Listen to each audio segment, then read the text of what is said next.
এই আমলটা সবাই করতে পারে। আমরা ইচ্ছা করলে আমাদের সন্তানদেরকেও এই আমলের সাথে সম্পৃক্ত করতে পারি।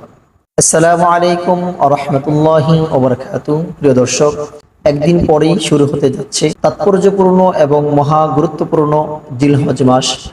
যে মাস প্রত্যেকটি ধর্মপ্রাণ মুসলমানের কাছে খুবই গুরুত্বপূর্ণ। বিশেষ করে জিলহজ মাসের প্রথম 10 দিন আল্লাহ পাক রব্বুল আলামিনের কাছে সবচেয়ে প্রিয়, এবং আল্লাহ পাক রব্বুল আলামিন জিলহজ মাসের প্রথম 10 দিনের ইবাদতকে সবচেয়ে বেশি পছন্দ করে থাকেন।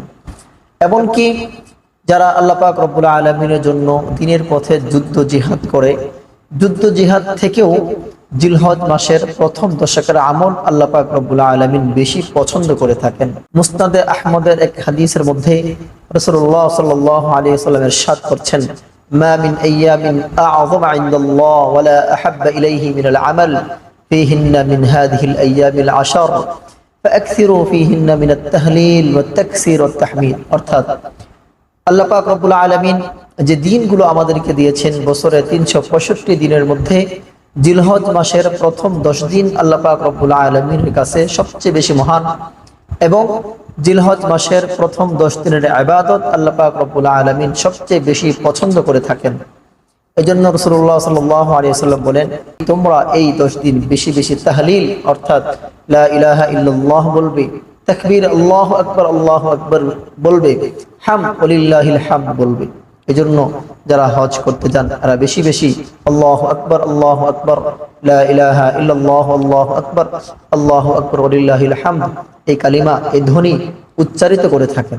প্রিয় দর্শক, এই জন্য জিলহজ মাসের প্রথম দশক কিভাবে আমরা কাটাবো এই বিষয়ে সকলের ভিন্ন প্ল্যান থাকা উচিত, এবং আমরাও ইনশাআল্লাহ আলাদা পরিকল্পনা করে নিজ নিজ অবস্থান থেকে জিলহজ মাসের এই 10 দিনকে গুরুত্ব সহকারে নেওয়ার চেষ্টা করব ইনশাআল্লাহ।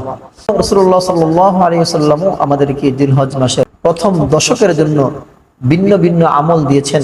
রাসূলুল্লাহ সাল্লাল্লাহু আলাইহি ওয়াসাল্লামের দেওয়া ওই সমস্ত আমল থেকে 2টি আমলের কথা আজকে আলোচনা করব ইনশাআল্লাহ।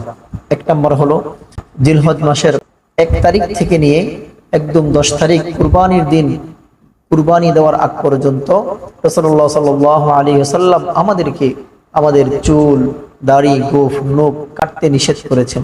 যারা হজ করার জন্য মক্কা মদিনায় গমন করে থাকেন, অর্থাৎ হাজিরা যেমন এই 10 দিন এই সমস্ত কাজ থেকে বিরত থাকেন, তাদের সাথে সামঞ্জস্য করে আমাদেরকেও রাসূলুল্লাহ সাল্লাল্লাহু আলাইহি ওয়াসাল্লাম এই 10 দিনের জন্য চুল, দাড়ি, নখ কাটতে নিষেধ করেছেন। সহিহ মুসলিমের এক হাদিসে রাসূলুল্লাহ সাল্লাল্লাহু আলাইহি ওয়াসাল্লাম ইরশাদ করেন, إذا رأيتم الهلال ذي الحجة وأراد أحدكم أن يضحي